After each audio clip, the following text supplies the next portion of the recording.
Great. Good morning, everyone. I am Bobby Spiegel. I'm the president and CEO for the Corona Chamber of Commerce. And I just wanted to share with you that every Wednesday we do a call here. It's called the Corona Chamber Business Briefing. It is designed for you to learn more about our advocacy outreach and what is going on locally or regionally, statewide, and sometimes federally. Today, unfortunately, there's a lot of news to be shared. Not so good with the state of California on some votes that were taken and where it's going to impact a lot of our businesses. And I want you to stay tuned to this. You can re-listen to this as you can every single week. We record these so that you have an opportunity to get caught up. The 10 o'clock time frame works out best for us so that we can capture as much information that took place last night and still get that information to you. As I said earlier, before we were recording, I was stating that we get the information faster than it, like a newspaper gets it printed and gets it up online. So you'll hear more about that in a couple of minutes. I have a full board of directors. There's 26 board members. They're all volunteers. They're business owners, and they all support real support of our advocacy outreach. We're different than a lot of chambers. We get involved. We want you to know what is going on. It is often said if you're not at the table, you're probably the menu. And it seems like we may have been part of that menu last night, even though we've been pushing to be involved in trying to talk common sense into our elected officials. With that being said, out of those 26 board members, we have one board member that chairs our advocacy outreach.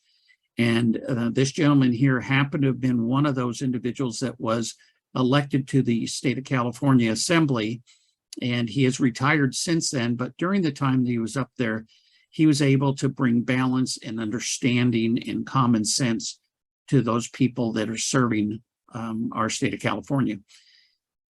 This gentleman also is a former council member, former mayor of the city of Corona. And all while he was doing that, and I'm going to call that as his public service hat that he wore, he's wearing a hat today, and his hat has always been where he has been volunteering to help other people like he does on this. But he also ran a very successful business and continues to have that business operational and very successful. Please welcome our chair for our advocacy outreach, Mr. Jeff Miller. Thank you, Bobby. Good morning, everybody. Happy Wednesday. Happy hump day. We are in the last few days of session. And as Bobby indicated, things are moving very, very fast. By the minute, things are going down as we speak. So there's hundreds of bills that are being introduced at the end here that the members have to vote on. They are dealing with gut and amend, which is removing language from an existing bill and just placing in new language without any public, going forward without any public hearings. And as Bobby indicated, we've had some real disasters for the business community transpire over the last few days. But I'm going to let Jeff Gibson get into that. And I'd like to just, I'll start off with some positive news. Today's meeting is sponsored by Waste Management. Waste Management focuses on maximizing resource value while minimizing environmental impact. They value doing the right thing the right way and are always looking forward to making a more sustainable tomorrow. Thank you, Waste Management, for sponsoring the event. There's a little chat button on the bottom of your screen. Please use that if you want to ask any questions. And as I said, I want to start with some positive news with Anthony's announcements. I always like to thank our nonprofits that are on the call. I just want to give them a quick plug. Jim and Danny from Peppermint Ridge, thank you folks for coming on the call. And we also have Ryan Cerna from the Corona Norco Family YMCA. Hi, Ryan. YMCA serves thousands and thousands of kids in our community. Real quick, Ryan, anything going on with the YMCA that you want to plug? Yeah, absolutely. We're starting our teen leadership program, Youth in Government. That's a great program where we take kids up to Sacramento. They get to debate bills. They get to debate mock court cases. Really fun leadership program for teens. We also have this weekend open swim at the Auburndale Recreation Pool. We're doing that open to the community from 2:30 to 4 o'clock this Saturday. That'll be $5 per person if anybody wants to do that. And then I know a program that's near and dear to you. We have our music program, our YMCA Fender Music School. That's starting our session next week. So if anybody's interested in taking up some music lessons for you or the kids, just let us know. And Ryan, if somebody wants to volunteer or even more importantly, make a donation, can you put your contact information in the chat so they know where to go? Absolutely. I'll do that right now for you. Thank you, Ryan. Appreciate it. Thank you, sir. Okay, Anthony Maldonado, you're up. Thank you so much, Jeff. Actually, Bobby wanted to share this event that we have coming up, so I'm going to pass it over to him and let him make the announcement.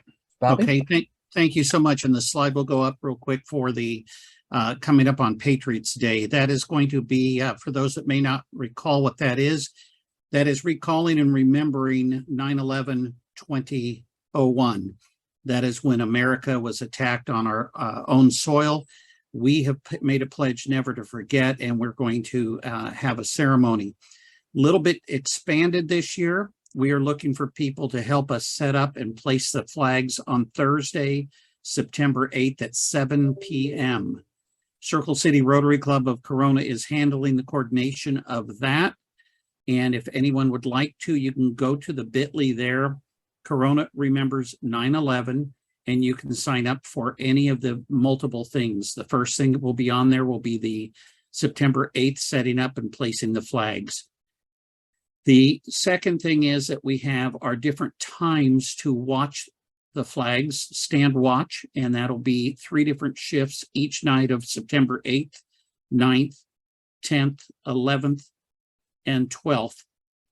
And what we want to do is just show the honor and the respect for those American flags that are placed in the ground, but also the individuals that it represents. So if anyone would like to do that, it is adults that we're requesting 2 per shift, and we could definitely use the help. And then starting on September 11th, the actual day that this took place, at 5 a.m., we're going to start reading the names. Each name will be read. 2,977 individuals that lost their lives, and we'll be reading their names. And we have 15-minute blocks for people to sign up. There'll be 2 people reading in that 15-minute time frame, alternating names, and we could definitely utilize your help on that. I know that the question has come up, how can I help, underwrite this? There are some sponsorship opportunities in there, and we would love to receive any funding that we can. At 8 o'clock in the morning, we will officially start our ceremony. We will stop reading the names at that point, and then from there, we will, as soon as our program adjourns, we will continue to read the names. There will be 4 different times that we pause in the morning when we're reading the names. Those are the exact times when the planes either hit the towers, the Pentagon, or Shanksville. And then again, when it's on California time, we will do that during our program, pause for 2 of them. And then later on, when we're reading the names again, we will pause for those. A lot of information, but please go to the bit.ly or contact me directly so that if you've got questions, we want to involve as many people as possible. I want to give a shout out to ABC Hopes, who is partnering with us this year, as well as the incredible city of Corona. With that, I'm going to turn it back over to you, Anthony. Thank you so much, Bobby. And that would be all for our chamber announcements. So back to you, Jeff. Okay, you caught me off guard. That was quick. Okay, let's get right into the meat of the matter. I'm going to introduce Jeff Gibson, who is our political and legislative consultant. Jeff, I've known for 20 plus years. Jeff, for over 35 years.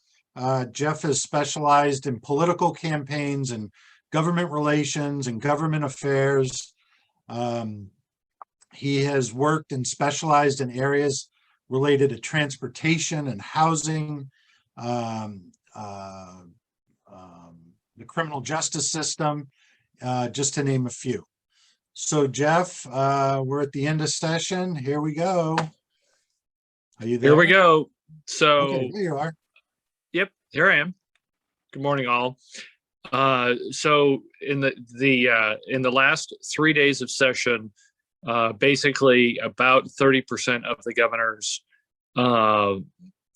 public legislative calendar was introduced. And we have actually just been waiting.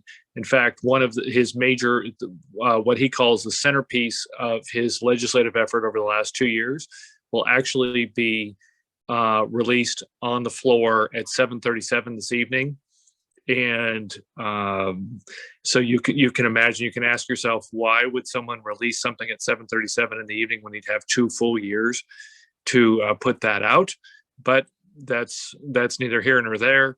The first 2 bills that we're going to discuss today, AB 257, which raises the minimum wage in California to $22 an hour, and will soon put every single person who earns a hourly wage into a wage control board in the state of California, passed off the floor by 1 vote.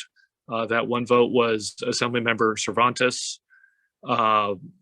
So we can thank her for that. AB 1137, or I'm sorry, SB 1137, which essentially ends the oil industry in Southern California, especially, and in the state of California, costing over 200,000 jobs almost immediately, wiping out hundreds of millions of dollars for schools almost immediately, passed off the assembly floor by 1 vote. I will give you a guess of who that 1 vote was, but that's Assemblymember Cervantes D of Corona. And so these are very, very difficult votes. They were given about 12 minutes of debate on the floor. They were introduced this week, essentially in their final form. And so you can make your decision on whether or not that's the proper way to decide to raise the minimum wage in the state of California by $9 an hour. Initially, the bill, it's called the FAST Act, will hit every single small restaurant and franchise in the state of California. There will be a wage control board. If you think price controls were great for the 70s for making sure that 7.5% inflation went up to 14.5% inflation, wait till you see what this wage and control board does. When it was passed off the floor initially last year in its first form, the promise was that it would not have any impact on any of the minimum wage bills that had already been passed in the state of California, which were putting us on a path for a $15 minimum wage. In its final form, as it was amended this week, without a single committee hearing, without any opportunity for people like you and I to testify in any sort of venue, it was raised to $22 an hour. And so you can imagine what's going to happen in Europe, where similar bills have been introduced and passed. The restaurant business has become one of automated kiosks and ATM type experiences. So, but that's what we're choosing in California, and that's what will happen unless the Senate decides that they are not going to agree with the Assembly with the changes that the Assembly put in. So the first 2 bills are in the Senate for concurrence, and that's AB 257. And I apologize for the small typo. The information is still coming out. The Senate was in session until 10 o'clock last night. The Assembly was in session until almost midnight. the Assembly and the Senate were in session until almost midnight the night before.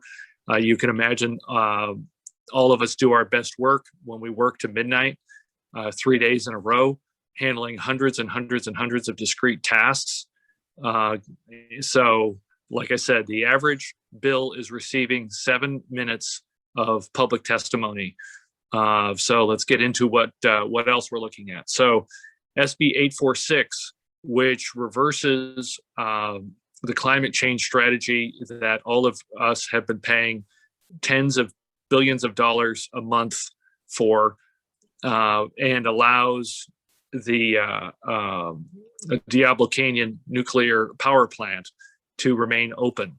While we are definitely in favor of this bill, we'd like to point out that the Pacific Gas and Electric Company, which just pled guilty to killing 89 people in the Paradise Fire because they did not change out equipment that was over 100 years old, that they had been warned about repeatedly, will be receiving $27 billion up front to maintain the operations. So if imagine if you had the capability of going to the state government and saying, I'm going to close this business as you have told me to, but I will keep it open if you front all of our potential profit over the entire lifetime of the plant.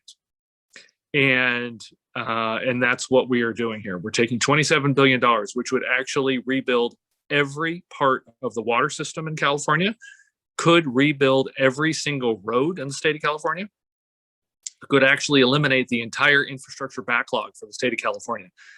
And we are going to be giving it to a private company to maintain their current operations as they see fit. So there will be no update to the PG&E system. No, none of the penalties that the legislature has talked about, all of those disappear, and PG&E ends up getting $27 billion up front to keep open its very profitable operations at Diablo Canyon. Now, of course, that happens because 1 out of every 9 electrons floating around in the state of California that make all of these things possible come from Diablo Canyon. And we do not want a repeat of what happened in the state when we shut down San Onofre and provided no other generation capability. And we lost 1 out of every 9 electrons floating around in this state. And so now that they have us over a barrel, we are spending a good deal of time in this legislature giving, again, $27 billion, an amount equal to the largest surplus to date in the state of California's history. So the state of California became a state in 1850. Up until the lockdowns, the largest surplus in our state history was $27 billion. We are balling up that amount and delivering it to a corporation that just admitted it knowingly killed 89 residents of the city of Paradise. And so you can make your own decisions on what that looks like, but we are over a barrel and have very little choice. So, but you need to call, we are asking that you call Assemblymember Cervantes and Senator Roth and prevail on them that AB 846 needs to be passed, because otherwise Diablo Canyon will close. And again, we will lose 1 out of every 9 electrons, which just means that we go out and buy more coal energy, which means that the carbon emission standard in the state of California becomes more difficult to reach, which means that everyone on this phone call then pays more for electricity, pays more for anything that we do. And that's always, as we know, the consequence of these actions. So this is what we're trying to achieve. On its face, completely and totally understand nuclear energy is one of the best, if not the best, climate change strategies to follow. But that does not mean you can't turn a victory into a defeat when it comes to $27 billion to a private company. And then finally, AB, go go ahead. If you have any questions, I'm happy to. Yeah, I just want to, I assume there might be a few questions in the queue. Can we go ahead and answer a few of those before we move on? Yeah, go ahead. Awesome. Yeah. So one of the main questions that we've been getting is, you know, what action can we take? Who are we going to be who are we going to call? And is there like an email campaign that we should be starting and calling? So at the end of this, we're going to put on the information to contact Cervantes and Roth's offices. The instruction is on the slide of who you need to call. Now, you do not need to call Assemblymember Cervantes. So Assemblymember Cervantes promotes and agrees with the a raise of $5 an hour to $22 of minimum wage. So she's already voted on it, and it's not going to be coming back before her again. So it doesn't make any sense to do that. Assemblymember Cervantes has already voted on SB 1137, which essentially ends the oil industry in most, if not all of California. And so she's already voted yes. She was the lone vote to get that out of committee and eliminate 200,000 jobs. Or I'm sorry, get that off the floor of the assembly. So that's over with in the Senate right now. And now SB 846, to keep Diablo Canyon open, has to go through both the Assembly and the Senate this evening, and by this evening. And so both Cervantes and Roth are going to have the opportunity to vote on that. AB 2133 has yet to actually qualify for debate yet because it is so new. And so it is, and that is the additional 40% cut in climate change emissions. So if you can imagine that California, as of 6 weeks ago, became the largest buyer of coal energy on the spot market in the world, and that now is counting towards our climate change emissions, where are they going to come for that additional 40% cut in climate change emissions? Every single person on this phone call. This is why there's one of the analyses of this bill in a nonpartisan fashion said that to achieve this, the state would have to look at eliminating the licensure of up to 17 million cars. That would mean that you would go to, one of the proposals being looked at is a lottery system to be able to re-register your vehicle. And instead of providing 37 million opportunities a year, or how many ever anyone wants, you would get 1 to 2 per household, if you qualified within the lottery. Or you could have your car licensed in 1 year, but not licensed in another.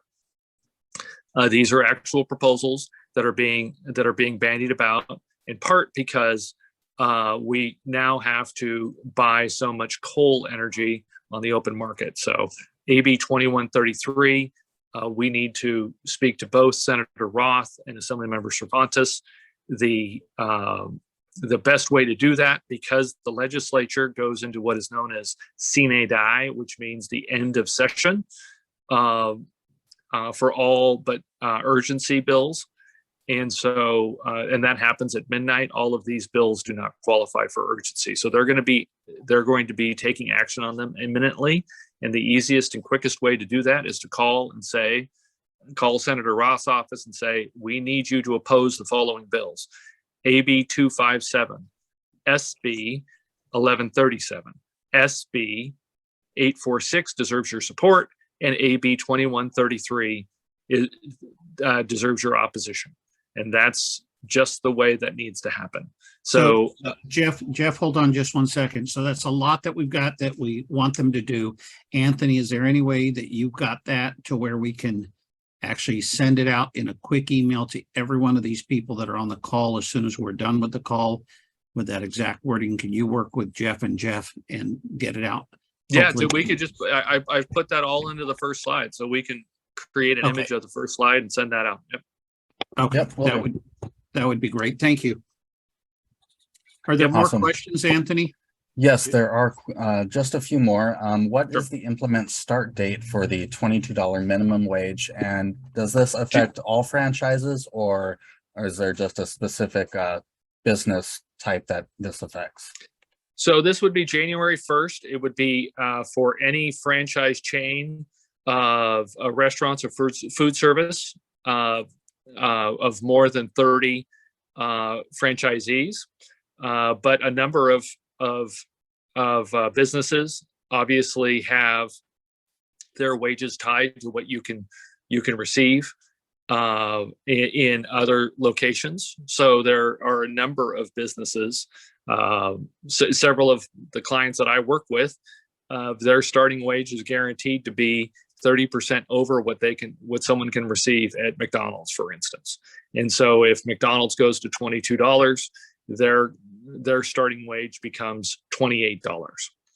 And so this is what you're facing. The second thing is, it's already been announced by the Labor Federated president, former Assembly member Lorena Gonzalez Fletcher, that it is her plan next year and in the next 18 months to extend this to every single industry in the state of California. So this is a major issue, obviously. And but what happens is, the control of what the minimum wage looks like is no longer part under this act, is exclusively in the wage control board. The wage control board is made up of a majority of the members are from union groups, the SEIU and others. And so we can clearly see what's going to happen here. So $22 is something that we're going to remember fondly in 3 years. So Jeff, let me just interject though. I know that this is in a category of restaurants. What is going to stop them to go to the next level of any other types of franchise? Nothing. And they're already talking about, under the initial, depending upon what the regulation comes out as, if it passes, it could go into any business that has any sort of nexus with a restaurant. So if you are cleaning restaurants, if you are a vendor to restaurants, if you are a nonprofit that receives donations from restaurants, their interest is in expanding this as quickly as possible. That was the only testimony that was taken, was that. Unbelievable. So, okay. Give us some good news, Jeff. Anthony, I think you might have another question. I do. We got lots of questions. Go ahead. So this is moving from to the lower parts on SB 846 and the energy bills. If we cannot operate now with the grid, how will we be able to function when all the vehicles are being proposed to go electric? Well, that gets into the part of the plan where there would be a lottery with the DMV and an annual lottery, and you would get to see if you can register your vehicle legally. That is something that is being openly discussed. Currently, the California grid can take about 5.5 to 6 million electric vehicles. That does not count any 18-wheeled, anything that would haul any sort of freight or anything like that. Those technologies do not exist and are nowhere near any sort of commercial application. And you're looking at 5.5 to 6 million vehicles on the road in California. So out of the 38 million that are currently here, there's more vehicles than there are people in California. So that's where you would end up in a lottery system. And yeah, sorry, I can't get there because we just don't have vehicles. All right. Anthony, anything else? Wish I had better news, guys. We do this every day. And so just so that you understand, and Jeff can back this up. So let's take SB 1137 for instance. SB 1137 was held open for call, and that means that the initial vote was taken. It did not have the votes to pass. So this wasn't, oh shoot, in the last days we've had this excuse from members, right? In the last days we vote on over 400 bills. It's very difficult to understand, and I may have done something accidentally. The House came to a stall because we're talking about eliminating the oil industry in California, which Elon Musk said, if that bill passes, expect important parts of the economy to start to crumble. And it stayed open.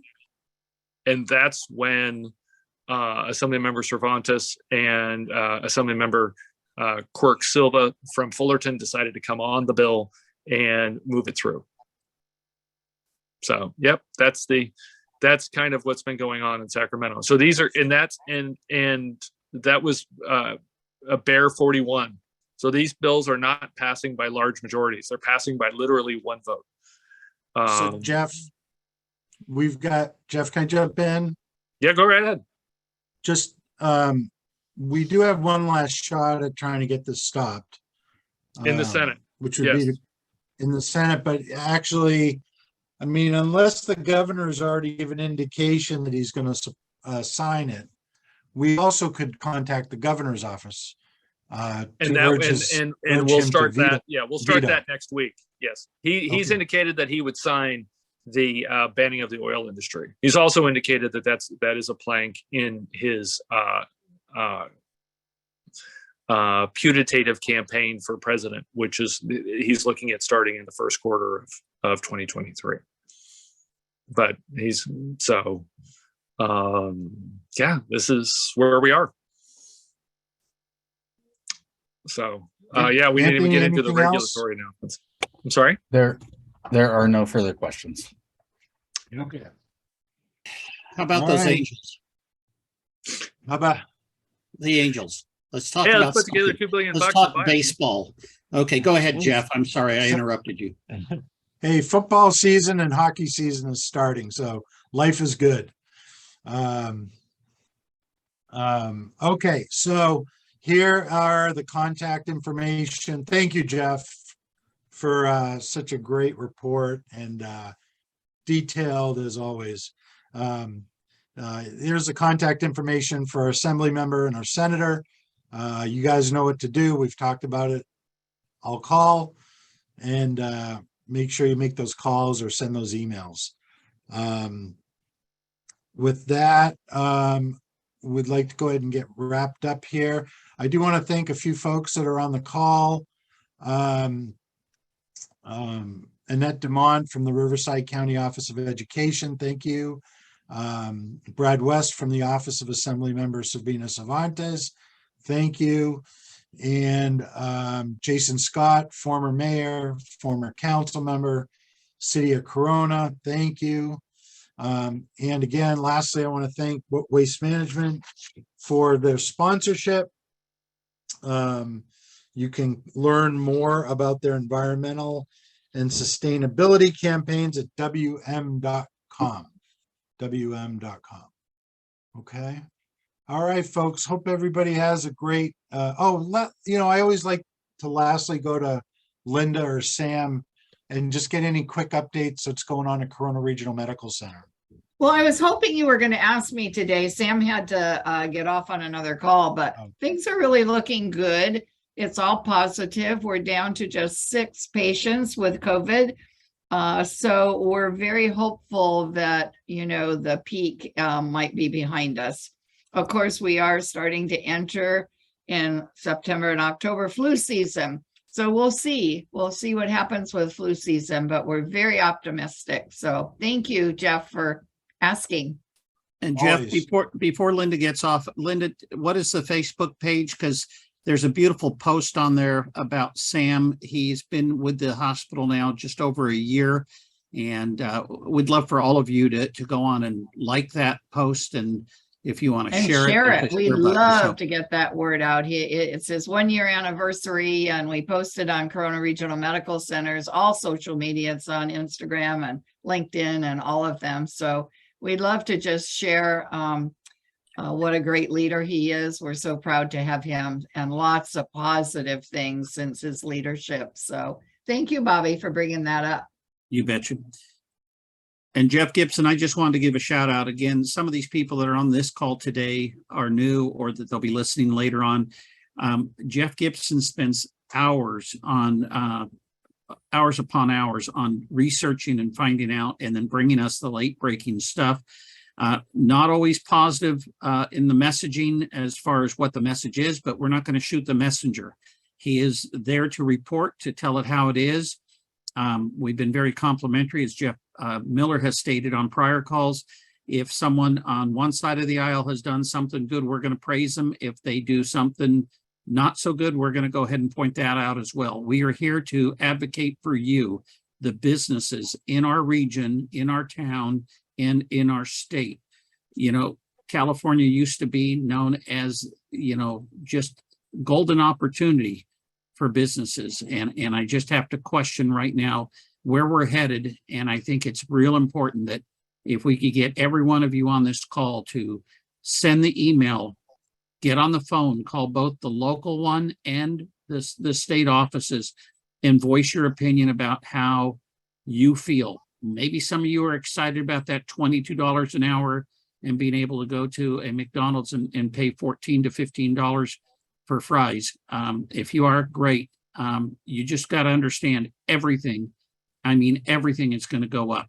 Anyone that is not impacted by the $22 an hour, if you're not a franchise in the restaurant business, can you imagine your employees that are getting $18 to $20 an hour, what their attitude is going to be with saying to you, I don't want to use my brain anymore. I can go make fries and get $22 an hour. People, this is a problem. This is a pandemic. We should be really raising hell with Sacramento. I'm going to get off the call now because I'm getting too heated. God bless you guys all. Thank you, Jeff, and to my board and all of you. God bless you. Thank you, Bobby. That's why we love you. We love your passion. I hope everybody has a wonderful and safe Labor Day weekend. Please join us next Wednesday, September 7th for another update. And lastly, I'll just leave you with this. Elections have consequences. And here you're seeing firsthand how elections do have consequences. So with that, thank you for attending. Meeting is adjourned.